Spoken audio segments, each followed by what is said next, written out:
Olá pessoal, bem-vindos a mais um vídeo do nosso propósito de 40 dias do transbordo de Deus. Preparados para mais um dia? Eu vou beber aqui a minha água enquanto o pessoal vai entrando. Hoje nós voltamos a estar no mesmo local de sempre. Hoje não está chovendo. Parece que vai começar a chover, mas é daqui a pouco.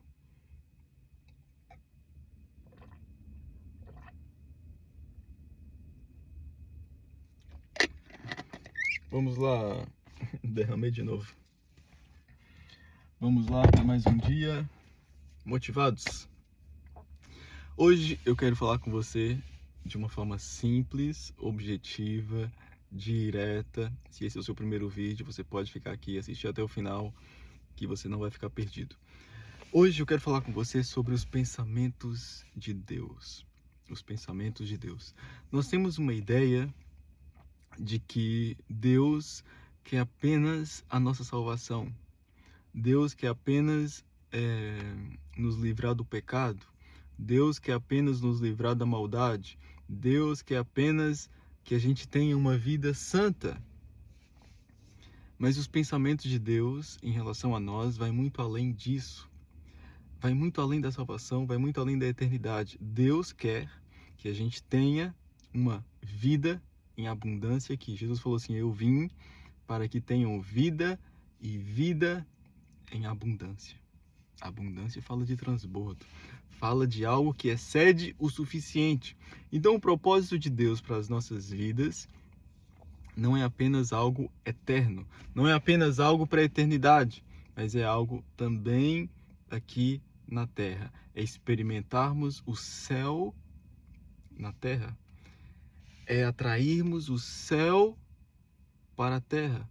Então nós não podemos ter uma mentalidade de achar que o propósito de Deus, a vontade de Deus, o interesse de Deus em relação a nós diz respeito apenas à eternidade, diz respeito apenas às coisas espirituais, mas abrange tudo, toda a nossa vida. Paulo diz lá em 1 Coríntios 2,9: nem olhos viram, nem ouvidos ouviram, nem jamais penetrou em coração humano aquilo que o Senhor tem preparado para aqueles que o amam.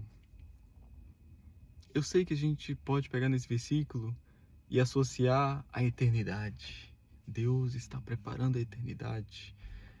A eternidade está preparada para nós. Sim, mas a gente também pode acreditar que isso também diz respeito aqui na Terra. Às vezes nós olhamos para as nossas vidas e pensamos: isso já é suficiente. Isso já é mais que suficiente. Isso aqui tá bom. É isso que Deus quer para mim. Mas não, às vezes Deus tem planos muito maiores do que a gente imagina, muito maiores do que a gente pensa e muito maiores do que a gente ora e pede para Ele. Porque Ele nos ama, mas também Ele faz isso porque nós o amamos. Nem olhos viram, nem ouvidos ouviram, nem jamais penetrou em coração humano aquilo que Deus tem preparado para aqueles que o amam. Para aqueles que o amam. Jesus falou assim: ó, vocês não me amam, porque se vocês me amassem, vocês fariam a vontade do Pai. Então, de certa forma, não é correto a gente olhar para as nossas vidas e pensar que nós amamos a Deus simplesmente porque a gente acha. Jesus, em outra passagem, falou assim: ó, vocês são servos de quem vocês obedecem. Se vocês obedecem os desejos da carne, se vocês obedecem o pecado, então vocês são servos do pecado. Se vocês obedecem o diabo, então vocês são servos do diabo, porque a gente é servo a quem a gente obedece.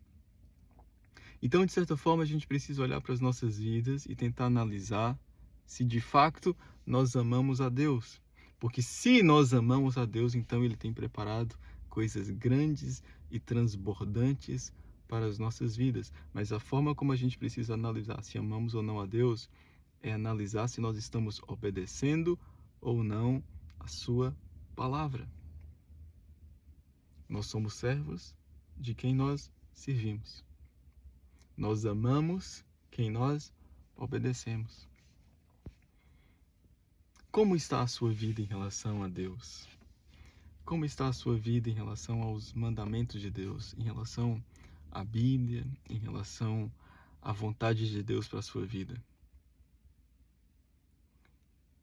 A sua vida, as suas ações, a sua forma de viver, de estar, de se comportar, de falar, de se posicionar na vida, é um reflexo do seu amor a Deus ou um reflexo da ausência de amor a Deus?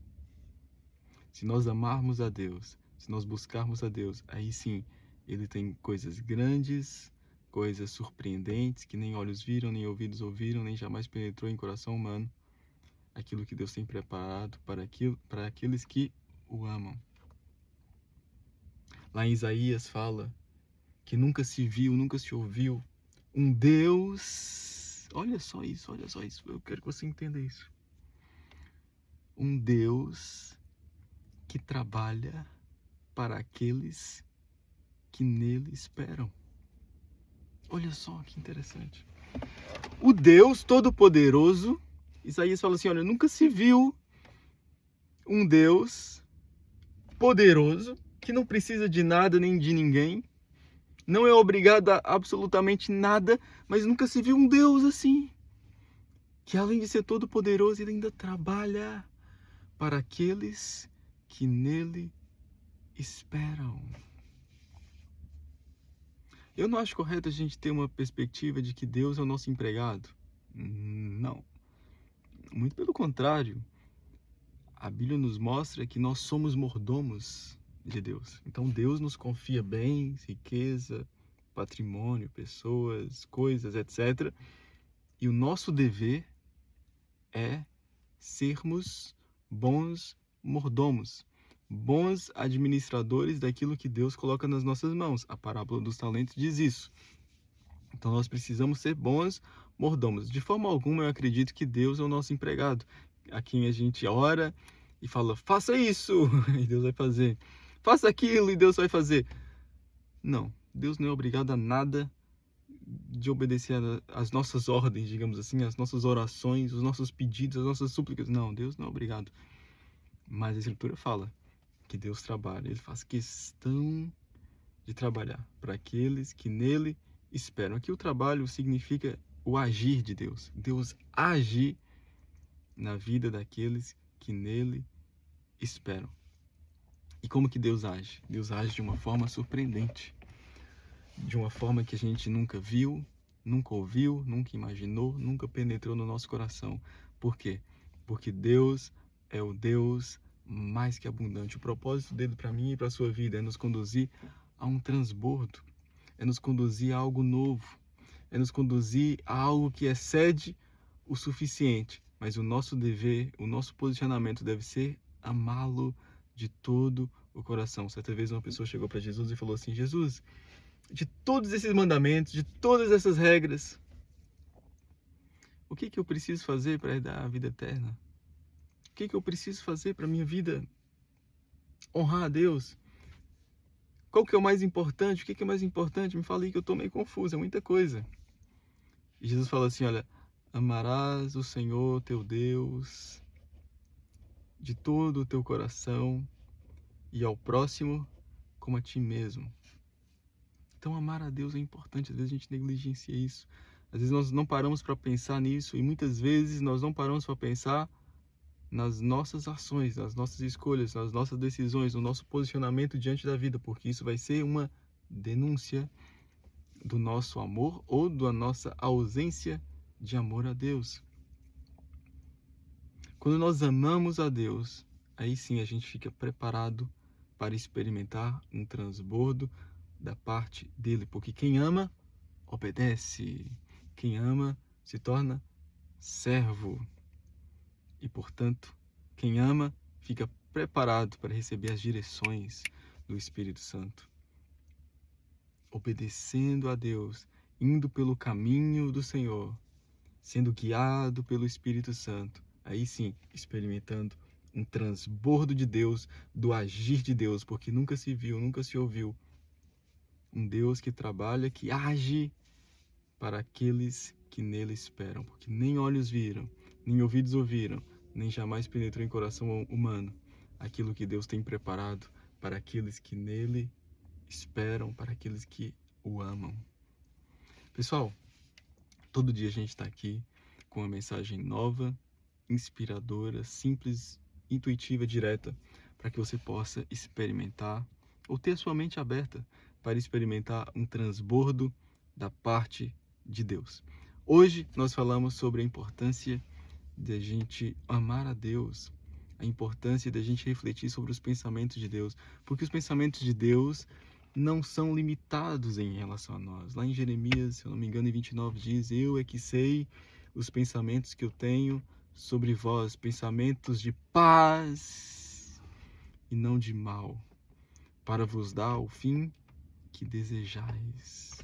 Então, os pensamentos de Deus para as nossas vidas são pensamentos bons, são pensamentos de paz e são pensamentos que excedem o nosso entendimento, excedem a nossa oração, excedem a nossa capacidade de pensar, de ver, de ouvir, de perceber, porque Deus é o Deus mais que abundante e Ele quer nos levar a uma vida de transbordo em todas as áreas, através da sua presença sendo derramada em nossas vidas.